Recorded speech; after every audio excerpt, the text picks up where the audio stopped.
11th transition, the 11th mystery of the Holy Nights, unlocking the spiritual powers that are involved here in, well, sort of the greater cosmos that we find ourselves in, yeah, the all that is, if you will.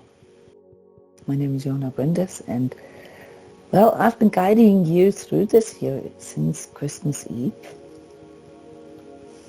investigating the spiritual hierarchies or angel realms, yeah, that we are able to connect with.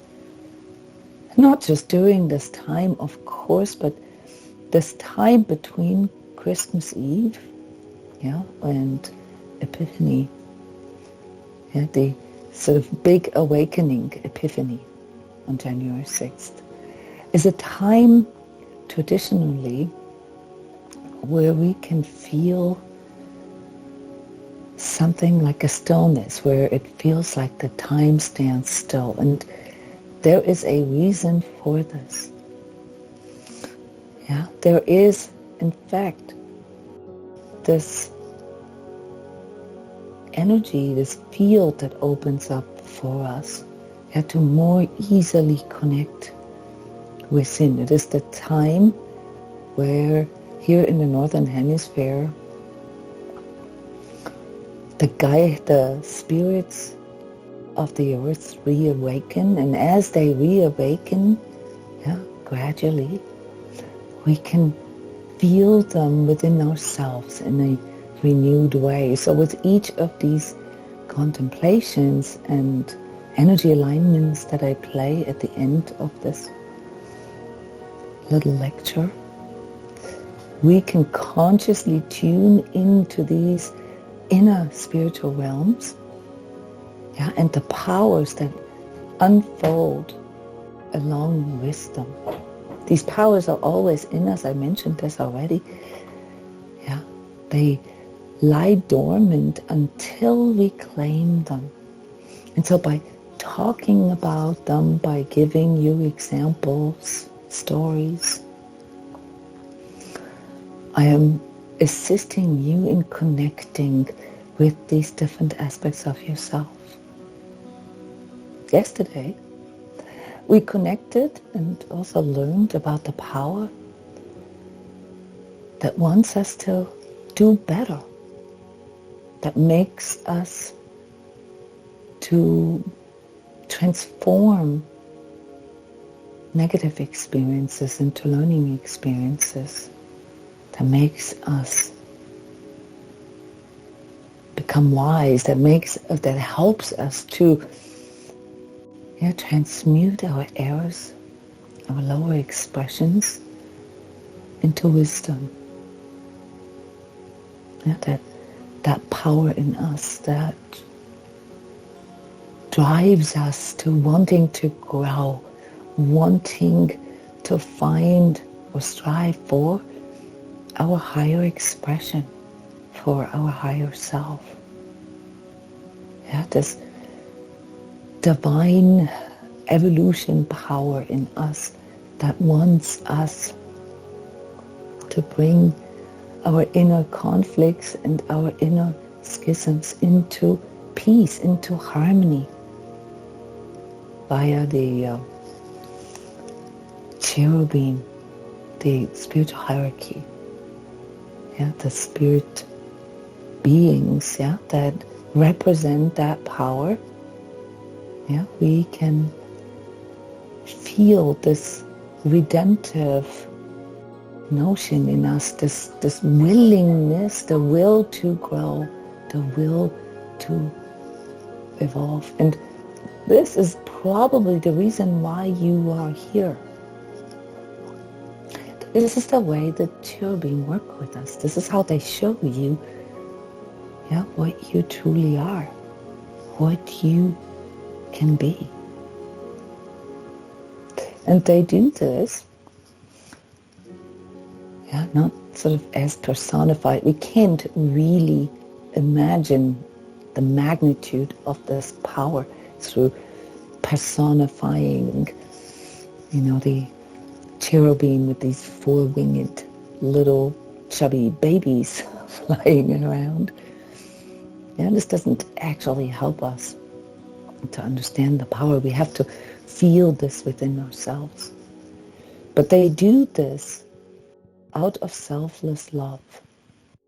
And this selfless love, that the cherubim that they're driven by, is represented by the 11th, or, if you will, the 9th order of angels, the Seraphim, the highest hierarchy above us. The cosmic forces, the greater cosmic forces involved in the creation of all there is, that not only holds everything together, that not only drives everything to expand and grow, but that also wants to connect with the highest version of what we can be. So the Seraphim stand for divine love, for the unconditional and selfless lovingness expressed in all these different mechanisms and laws and processes that we have been investigating here together.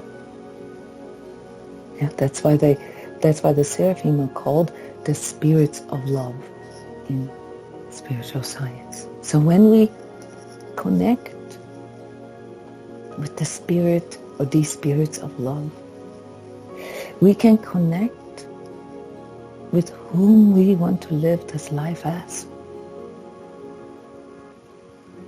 And a greater purpose that unfolds within ourselves as something, I guess, that most of us would call what we want to leave behind, how we want to contribute to the greater good. I know that many of you can feel this as a drive in you. This is activated in you by such a high power that pretty much everything in your life derives around how to love. How to love yourself, how to love others, how to love the world. And this is universal. This has nothing to do with our spiritual orientation or our faith, religion, or anything like that. That is a human quality, the highest of all human qualities, and in cosmic perspective, basically the power that all this runs on. The currency, the cosmic currency, all life comes into existence and continues to exist. So when we take this wisdom and try to apply this to our own personal life, there's a part in us that agrees, that love is what we're all striving for, but then there's also a big adversity in us, and that is not just how we define love, and whether we reduce it to just romantic love or whether we can see it as a sort of a greater force. These things are all things that we have to work through in the course of our personal life's biography, from childhood, teenagehood, first love, the love for, certain activities, passions, and so forth. We have to learn to refine our relationship with love, and that is basically weaving through our entire life. It weaves through our physical biography. And as we unravel this in the course of our lives, we recognize that all these relationships and all these connections that we are formed, or the absence thereof, that there is also sort of a greater plan, like what we called karma yesterday, sort of this notion to harmonize and balance things back out. What most of us still don't understand, and thinking about redemption and all these spiritual processes, self-forgiveness, self-absolution, is that we're not being judged based on how bad we were, or how many mistakes we made, or how many arrows we manifested into our lives, but that we are being judged by how much lovingness we have contributed, we have created, we have produced or infused into our life and that of all those that we are in connection with. So you see, it's all backwards.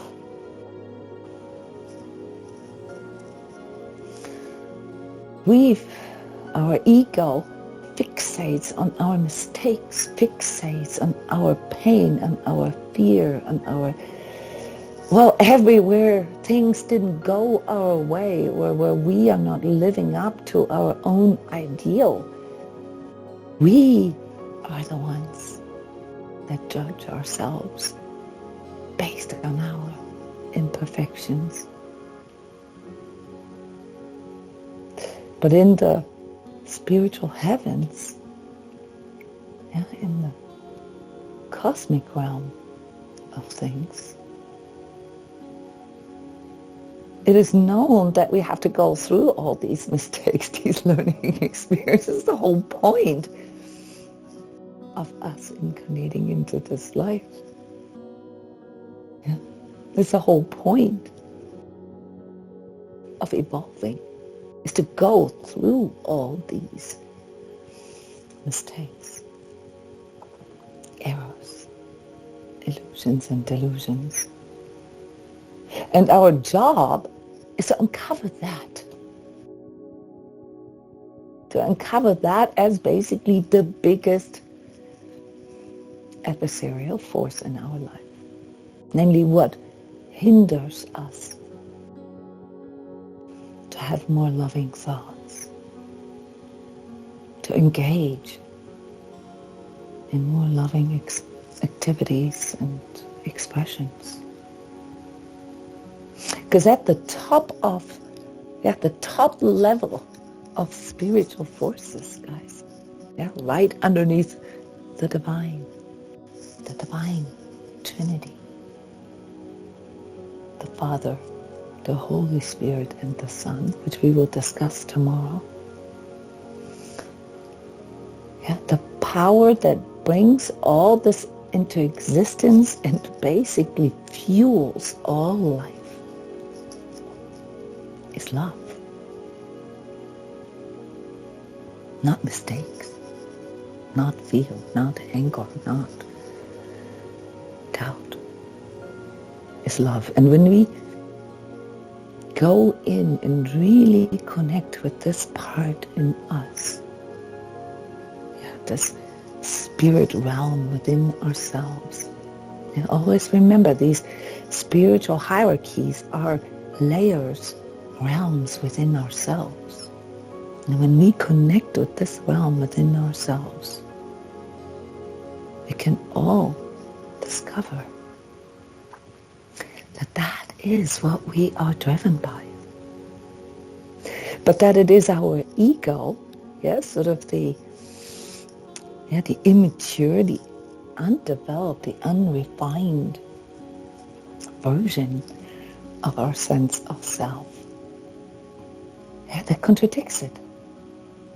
It says, no, no, no, I don't want any love. I just want no pain. I just want relief. I don't want work. I don't want discomfort. And what happens in the story of our lives, if we're not careful, is that we begin to identify with that. We begin to believe that love and connection is the absence of fear, pain, and anger. That's one of the biggest errors to uncover in us. Is that the mere absence of pain, the absence of fear, the absence of anger or doubt, or physical discomfort is not creating love, guys.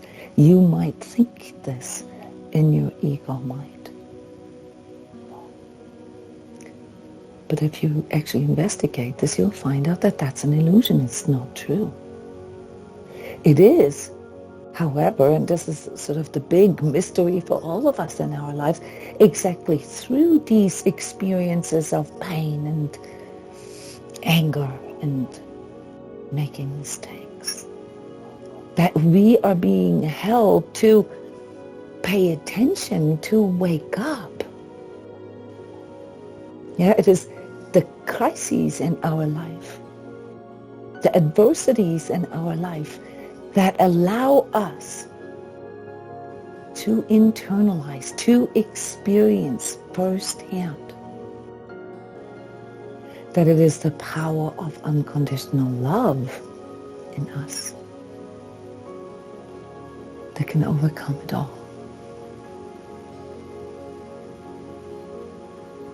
Just not the love your ego thinks. Not that love. So that's the funny part, that our ego tries to insist, that if I only had more money, if I'd only be more popular, if I'd only be prettier or less this or less that, then I would be more loved. That's the funny part. Because the true meaning of this unconditionality, this quality, this higher core, this higher expression of love, is that it's selfless. And selflessness, not understood as self-sacrifice, but selfless, understood as egoless. And so it comes that the biggest sacrifice, and with it sort of the highest level of our journey, is to relinquish, is to surrender, to let go of our ego and all the stories associated with it, especially the stories around love. The sacrifice that we need to make in order to connect with true love, with unconditional love, is to let go of our ego. Our payoffs, our secondary gains, our agendas. Recognizing that when we tune into lovingness, which is sort of the way to express love in your life, and this can be through loving thoughts, through loving expressions, through loving deeds. All else heals. All heals. So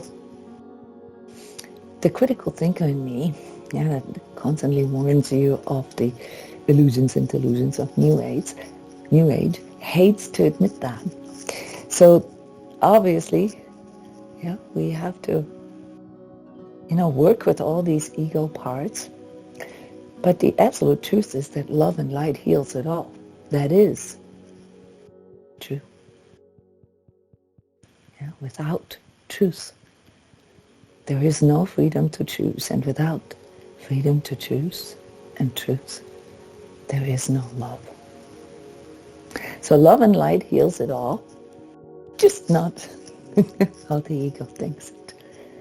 That is what needs to be surrendered, and that is what we are reminded of when we think or feel into, when we connect with the Seraphim who bring about the purest of all love, the currency of life. So with that, I want to wish you a beautiful contemplation here on this 11th transition with the alignment called Trinity, which allows you to go a little deeper into this triune way of feeling and thinking. And perhaps you can contemplate how you can bring more truth, more freedom, but especially more love, lovingness into your day-to-day thoughts, sentiments, actions, and expressions. I love you guys, and this is why I do this. As an act of overcoming my ego. I see you again tomorrow, and I'm wishing you a wonderful connection with the Seraphim. Bye-bye.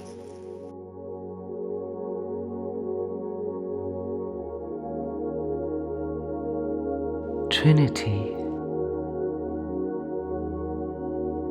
I am one with the divine.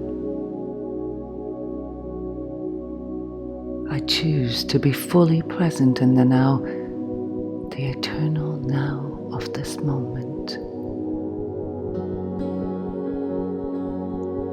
Through the center of my heart, I lovingly connect with the divine child in me that is created out of the union of the divine mother and father, nurtured through the unconditional love creation has for me, and expressed through my sacred self.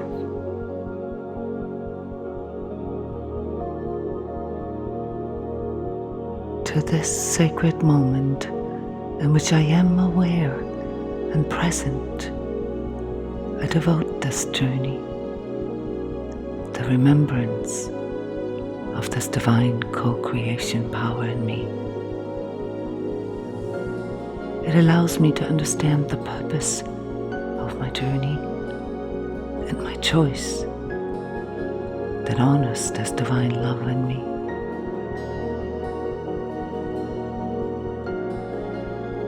I am aware that this remembrance eludes me sometimes when all I can feel is fear, rejection, and the absence of love, as it pretends to be the source of creation itself.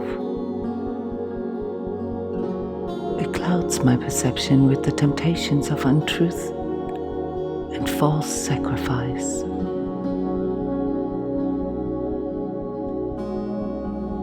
But in my heart, there is a sacred space within, pure and light, in which only love exists.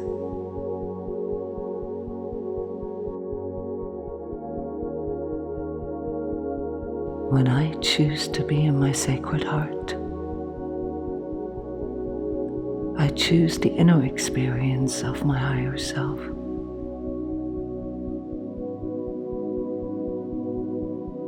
I feel safe and warm and never alone, even when my lonely ego pains me. Here, I can love my inner child, pure and innocent, with the same love the Divine has for me, as I can love myself.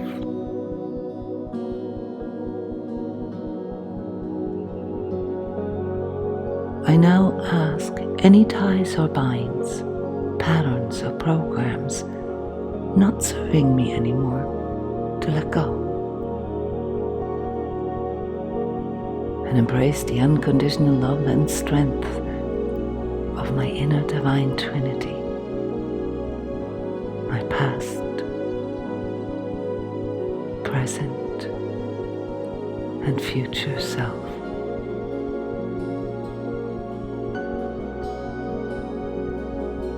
Through this conscious connection with the love for the divine child in me and the wisdom of my sacred self, I now know that I am not alone, never have been, and never will be. I am unified and whole. I am.